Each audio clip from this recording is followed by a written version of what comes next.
Hi guys, and welcome back to Dave's Game Room. Today it's part 2 of the Ridge Racer series of games on the Sony PlayStation. We're going to look at Ridge Racer and Ridge Racer Type 4. So, let's get to it. Ridge Racer. Okay, so Ridge Racer. Now, this game is where the series started to take a bit of a change of direction, and the format of the series also changed. Not just the name changed to Ridge Racer. As you can see on this screen, I've got the track select screen. Gone into the cars screen, and you've got various options here, including the ability to buy cars. Here you can see a few cars that are currently available to me. I've got to Class 2 in the game because yes, that's another thing that's different from the other Ridge Racer titles. There's actually a class structure, if you like, so when you win the first class of races you go on to a second class. Basically the cars get quicker, more powerful, and you can actually upgrade the cars as well. So what they did was they kind of tried to add sort of a Gran Turismo style part to the game, if you like. So you can go, there's a tune-up screen. Tune-up is quite expensive on the car I've got at the moment. You can also customise the car. You can actually change the tyre setting, as you can see here, to make the car drift easily or make it a bit grippy in the corners. You can choose your transmission, and you can actually change the design of your car, including painting a very basic team logo. You can see I've chosen a bulldog here because my team name is Bully D. And paint colour. Anybody that has seen my Ridge Racer and Ridge Racer Revolution videos will see basically where the idea behind that paint colour came from. It of course came from the Ryu Caillou car from Ridge Racer and Ridge Racer Revolution. So back to course select, and as you can see here are the different tracks. It's similar to Ridge Racer Revolution. You've got one main stretch of the track that will be very similar, which includes the start and finish straight, and then it splits off actually when you go into a tunnel. So here I'm going to select the class, 1 or 2. There's more than 2 classes, of course.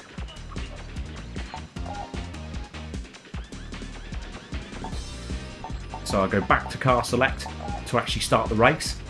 And the first option is race start. Now on the loading screen, you would normally get the option to choose a tune from the soundtrack or just select random like I do. 3, 2, 1. And the grid babe shows class 2 to show that I'm in a class 2 race. The race starts, and then a short while after crossing the start-finish line you can see there's the rear view mirror. So they've taken that over from Ridge Racer Revolution. Again, you've got 2 main camera views. You've got this bumper cam as I'm hitting another car whilst demonstrating it to you, and you've got the chase cam, the exterior camera. And the gameplay mechanics are a bit similar to Revolution. If I'm honest, the cars do feel a bit sort of heavier. The game is a bit more tricky. I was impressed actually with some of the graphical effects when I first played this game. I played this game back in the day, back in the sort of late 90s. I think it was 98 is when I would have first played this game. I think it came out in 97. And you can see the idea, just like the other Ridge Racer games, is to drift around corners as fast as you can and not do what I did just then. And as you can see, I'm getting hit from behind and it's pushing me forward, so there we go. Bottom left corner of the screen you've got a time limit, but this time it's a very, very generous time limit from 9 minutes and 59 seconds, and it counts all the way down. Obviously a time limit, or if you run out of time, it'll be a game over. Well, I say a game over, this game actually gives you chances, and when you run out of chances, which you get 5 to start with, then it's a game over.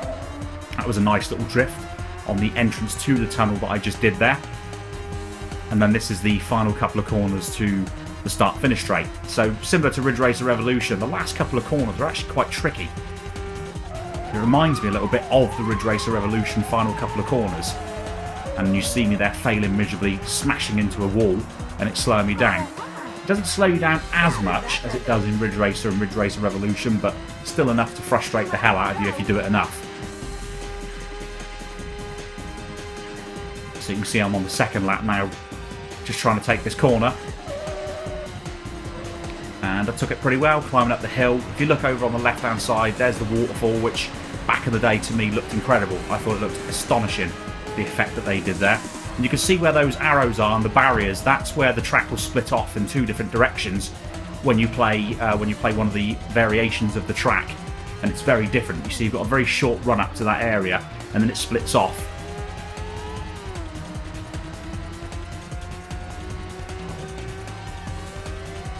And what I like as well is the graphics of this game do look quite a bit different to Ridge Racer and Ridge Racer Revolution. I would say more realistic. I'd almost go as far as saying that. And if you look on this hairpin, there's actually a devil car with a question mark written on a black signboard, which is interesting and makes reference, of course, to Ridge Racer and Revolution's 13th Racing devil car. So you can see me about to overtake a car that looks very similar to the first car in Ridge Racer and Revolution, the red car, the one that's just red with the white stripe down it.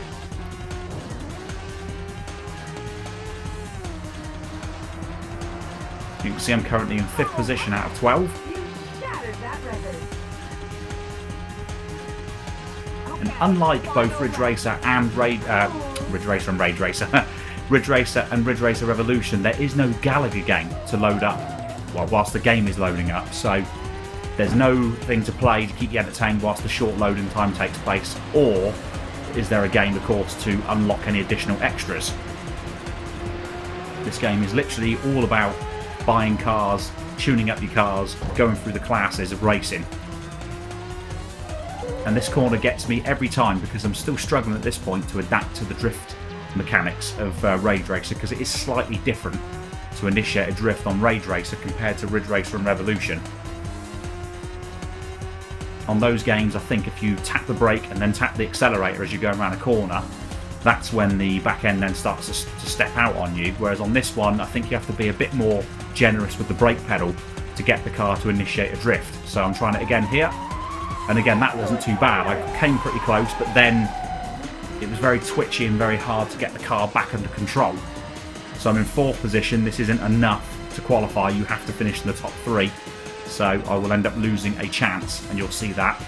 You'll also lose a chance if you press start and try and, well, you retire because you want to restart the race. So it's a bit harsh. You can see I just miss out. Normally, when I was actually pretty good at this game, I would win the races without too much difficulty. And you can see at this point in time I've got 4 tries on this footage, and it goes down to 3. And there you can see again, the race is going to start again. 3.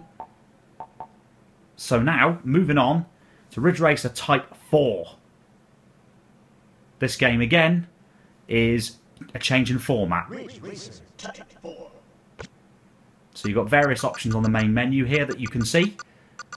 Grand Prix, Time Attack, Versus Battle, Garage, Record, Save and Load options, and Extra Trial, because I've already finished the game once, or finished the main part of the game once. So you can see I'm just going into the garage so you can see the cars I've got. And again, you can edit the decals that are applied to the car in very much the same way as you could on Rage Racer. And you can, of course, change the design of the car. So again, you can change the paint scheme, which I think is pretty cool. So here's me going into that screen, and you can see I'm changing the car colour.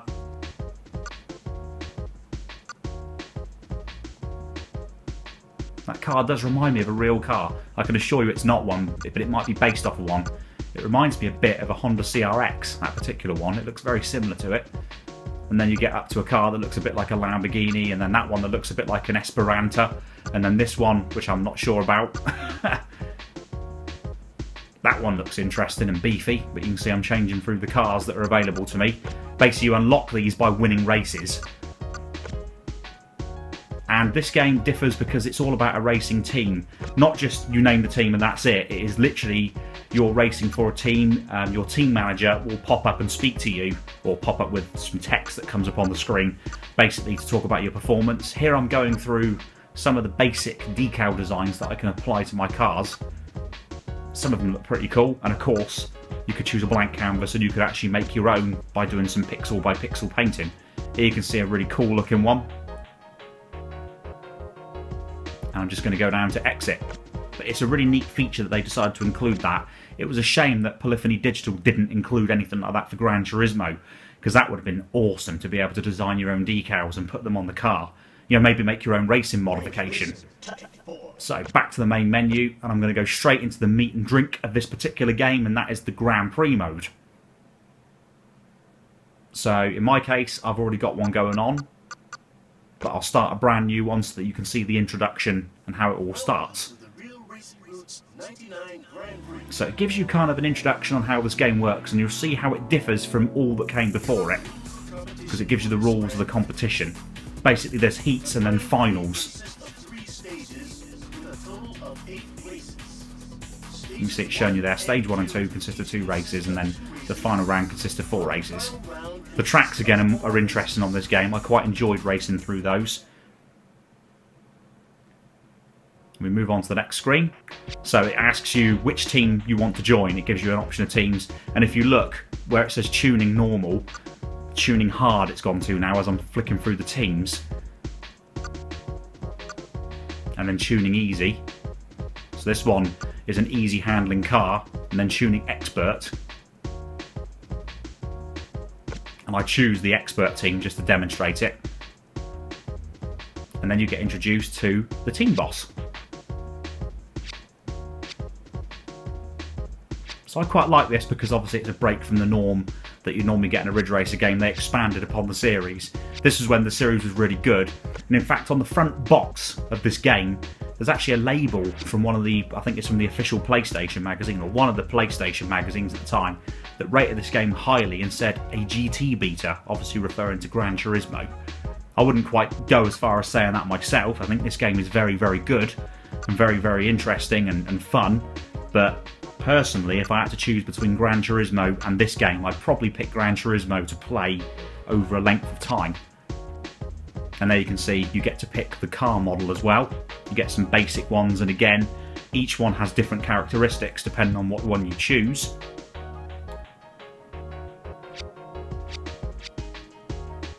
So you can see how it says about how the car will slide. It has a tendency to slide. I'm quite happy with that because it makes the drifting around the corners easier to pull off and easier to execute. And here it shows you a preview of the course, and you can see in the middle it shows you how the corners basically go, which I really like. I think that's a nice touch. And here we are, straight into it. And the graphics are different. They used a different shading technique for this game called the, I think it's Gurad or Gorad shading technique. So you can see the graphics look quite a bit different. And again, to me, it's got a nice, realistic sort of look, whereas Ridge Racer and Ridge Racer Revolution had a very colourful and, you know, very, very arcadey, if you like, kind of look. This one, they kind of made it so that it's less quick jump in arcadey action and more, you know, take it a bit more seriously and take more time on it. You can see me initiate a drift on that corner there. It's easy to initiate a drift on Ridge Racer Type 4, I'm pleased to say. I'm pulling off an overtake. And again, pulling off a drift and clipping the wall as I do so and going off wide. And the tracks are interesting tracks. They're tricky as well. There's some that have got some really tight, twisty sections with some awesome quick parts. I really do thoroughly recommend that if you've got any method or any way of playing a PlayStation game, be it the original PlayStation itself like I've done here, no emulation by the way, in case anybody's wondering how I'm doing these games. It's all running from a PlayStation to my XRGB FrameMeister scaler to my Roxio Game Capture HD Pro to record the footage here. Yeah, so no emulation, but if you've got a means of playing this game, so original PlayStation as I said a second ago, or you've got a PS2 or you've got a PlayStation 3, you can download this game on the PS Store. Same for PSP I believe, and PS Vita, you can get this game for those as well. And it's a decent, if you like, conversion or emulation of the game on those systems. And again, likewise, if you've got an Android device that can emulate the PlayStation with, you know, EPS-XE or any other Android-based PlayStation emulators, it's worth definitely checking this game out. And of course, PC, again, you can scale the game right up to 1080p or whatever you like, switch some texture filtering on and all that kind of jazz and make it look really cool and quite nice, rather than a bit rough around the edges as it will look at the moment. But there you go. So as you can see, I went for a really nice sort of slalom-y type section. I'm drifting around the corner here, about to overtake this car, and you can see again, you've got a time limit. It's underneath where the lap times are.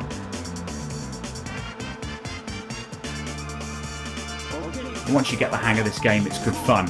Again, here's your onboard or bumper camera view with the rear view mirror, and here's the external camera view, or the chase camera view as I call it. And again, I'm drifting around this corner, getting a nice angle on the drift. And then just about to overtake the third place guy. Another little drift again. And then I get it a bit wrong and go wide and clip the outside, the sort of rock, if you like, on the outside. Or the big rock face that's on the outside, I should say. But yeah, I think this game looks excellent. I mean, okay, we're talking about a game that's very, very old. I mean, we're talking probably 15 years old now, but I still think it looks really, really good. This really does show what the PlayStation was capable of. I mean, this game was right towards the end of the original PlayStation's life. So I'm going to get to that sort of slalomy section in a second, which is really cool. Hitting the inside rock face, I think I did there as well. Drifting around the corner. And again, taking a hit from a barrier or an opponent doesn't really slow you down that much on this game. They made it a bit fairer. If it is a bit less realistic, but it's fairer. You see me striking the rock face again with the car. Currently running in 3rd place. Trying to go around a fairly difficult bit, fairly tight bit, and again I go off wide and hit the barrier on the outside there, going into a tunnel. I think the graphics are really good. I've said that a few times and repeated myself, I know, but it's really good. And with this game, actually, originally was a demo disc. It was called the Ridge Racer High Spec demo disc, where they took the original Ridge Racer game, used this GORAD or GURAD shading technique, and got the game to run at 60 frames per second if you were running the NTSC version, or 50 frames per second if you're running the PAL version like I am here, or the PAL console like I've got here. And there's me crossing the line to finish in 2nd place, and in typical awesome Ridge Racer fashion you get this replay mode. I will at some point do a video of the high spec demo that comes with this because I have it just to show you it. Okay guys, thanks for watching. I will be doing more of these videos soon. I'll be looking at Ridge Racer 5 on the Sony PlayStation 2, which was a launch game. Thanks for watching, hope you've enjoyed this.